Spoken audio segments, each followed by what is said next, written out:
Hey, sweeties. All right, so today we're diving into something a bit spicy.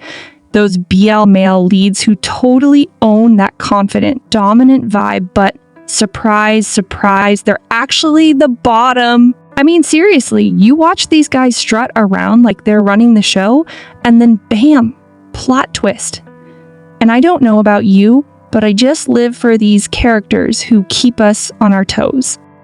These are the ones who have that I'm in charge attitude, but it turns out they're really just softies when it comes to their partners. You can't help but love it.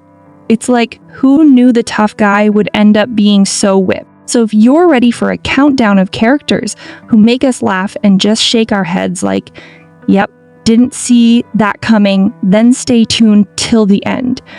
You won't want to miss who landed in the top spot. It's a wild one, I promise. Number 7. Wei Zhu from the Taiwanese BL, unknown. Actually being the top was a total shocker. I was not ready for that. I really thought Wei Qian would be the one calling the shots, especially with how he's basically raised everyone around him and dealt with all the hard stuff. But the way it turned out, total curveball. Like, can we talk about that moment when Wei Zhu just went for it and kissed Wei Qian? That threw me. And then Wei Qian's reaction, sending him abroad out of sheer anger. It's so intense. You can tell Wei Qian's in total denial, but he still feels like something's missing without Yuan around. The whole thing just adds so much tension between them, and it's got me feeling all kinds of conflicted. I mean, they've grown up as brothers, not by blood, but by bond. So for them to cross that line, it's messy, it's complicated, and I can't help but be into it. Seeing Wei Zhu step up in that way just completely changes everything, and it's honestly so satisfying in the most unexpected way. Number 6, Xing Yi. I was totally amazed when Xing Yi turned out to be the top and Rui the bottom in the Taiwanese BL series Kisaiki Dear to Me. I did not see that coming. I mean, come on, Xing Yi was this nerdy high school kid, just minding his business, selling notes and dreaming of becoming a doctor. Now we're supposed to believe that same kid is taking charge over this tough gangster with a sweet tooth. That is hilarious. Just picture it, Xing Yi grumpy and probably annoyed, constantly buying strawberry chiffon cakes to keep this gangster happy. And then he's the top in the relationship. I can't even. Rui's out here being all mysterious and dangerous, a guy who just forced his way into this random boy's apartment. Yet somehow Xing Yi, with his med school dreams and reluctantly nurturing vibes, becomes the one in charge when things get intimate. Absolute gold. Honestly, it makes their relationship even funnier. Like, here's Rui probably expecting to be the boss of everything as a gang member, and Xing Yi's just over here flipping the script. I can totally see Xing Yi being all serious and focused while Rui is out here whining for cakes. And the whole thing is just so backward, but in the best way possible.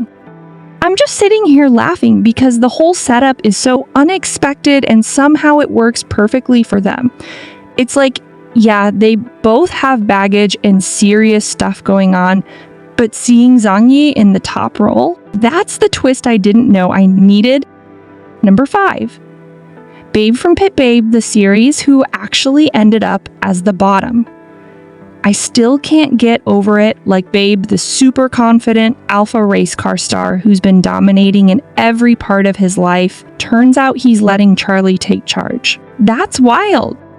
I mean, we're talking about Babe. This guy who walks around like he owns the track. Totally unbeatable and used to calling the shots everywhere.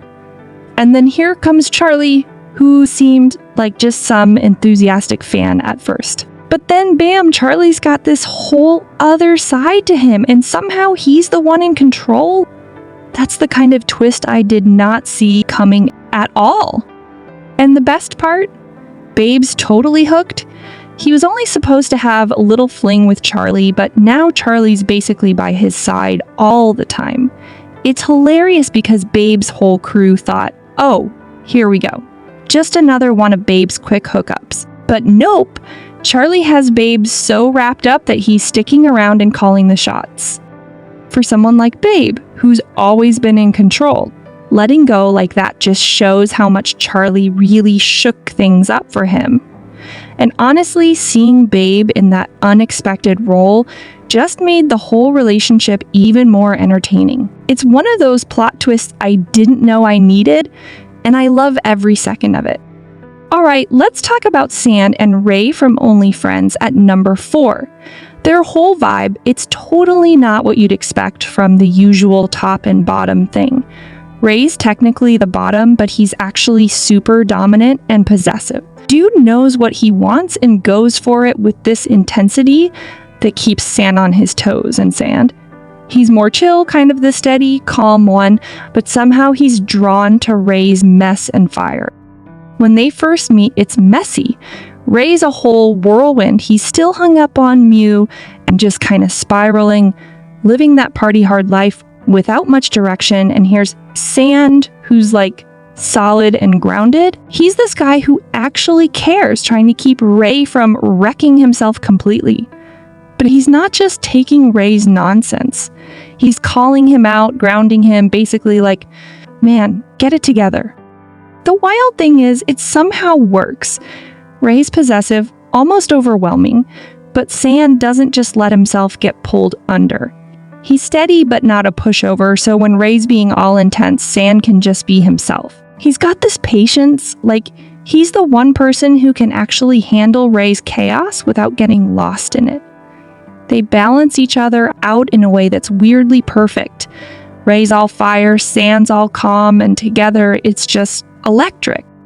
At number 3, we have Type being a dominant bottom in Tharn Type, the series.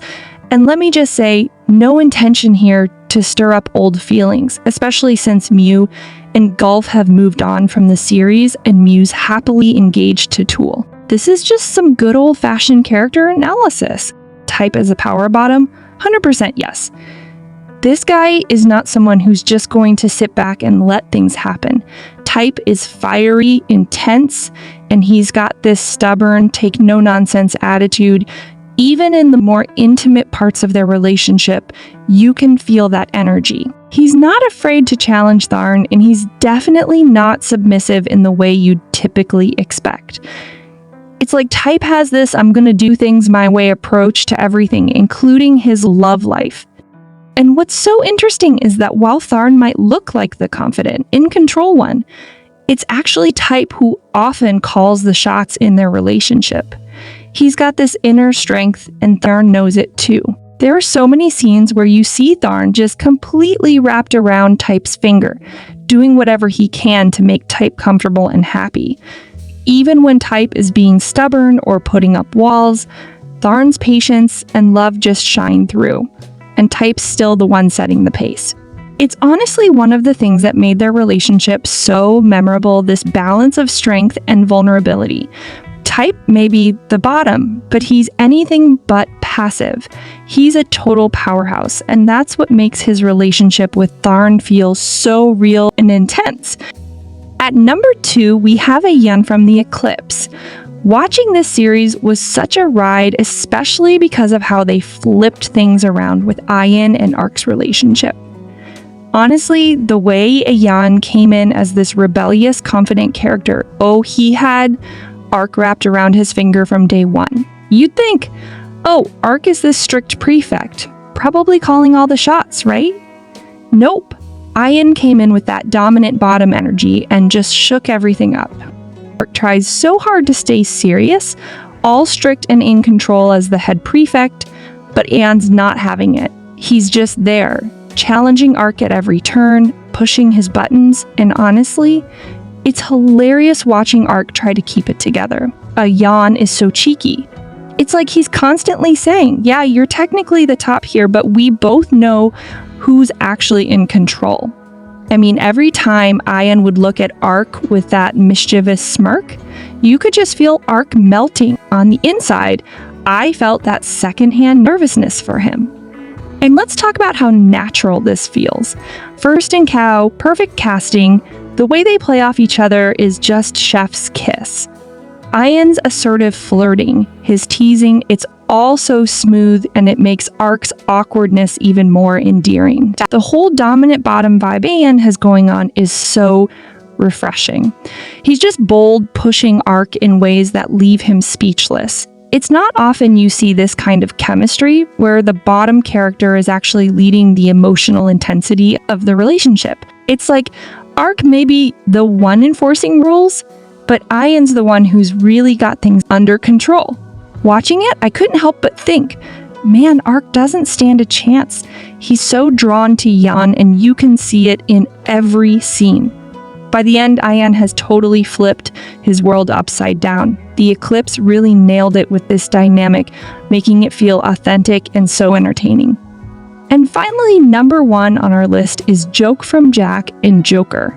He's honestly a perfect example of what that looks like. Right from the start, you can tell he's not playing by the typical rules. He's confident. He speaks his mind, and he's got this natural way of taking control even when he's not the one on top. It's like he might technically be the bottom, but he's still the one leading the way most of the time. What I love is how he'll make the first move without hesitation. He's not afraid to show that he's into someone and go after them. Joke's the type who doesn't waste time. He's straightforward and has no problem telling his partner exactly what he wants. And even in romantic scenes, he's got this assertiveness that makes him feel like the one in charge. There's no passive, quiet vibe with him at all. Instead, he's always fully in control of himself and what's happening around him. Another thing that stands out about Joke is his attitude. He's always calm and collected, never the one to look shy or unsure. It's almost like he knows his own power even when he's technically the submissive role. Joke doesn't act like he's waiting for permission or someone else's lead. He makes things happen himself. So even though he's a bottom, he's setting the pace, making decisions, and just owning the entire relationship. So yeah, Joke's definitely a unique addition to the dominant bottom category. He brings something totally different, and it's honestly refreshing to see. All right, that's the rundown, sweeties. Each couple has that spark, that something extra that keeps us coming back for more. It's what makes BL so much fun, right? There's always this energy and charm that just sticks with you long after the credits roll. Honestly, it's tough picking favorites because they each bring their own vibe. And that's what makes the whole experience feel fresh every time. But hey, this is just my list. Maybe your top picks are a little different, and that's what I love about these shows. Let me know who's won your heart, or if there's someone you think totally deserves a spot here. Can't wait to hear what you think.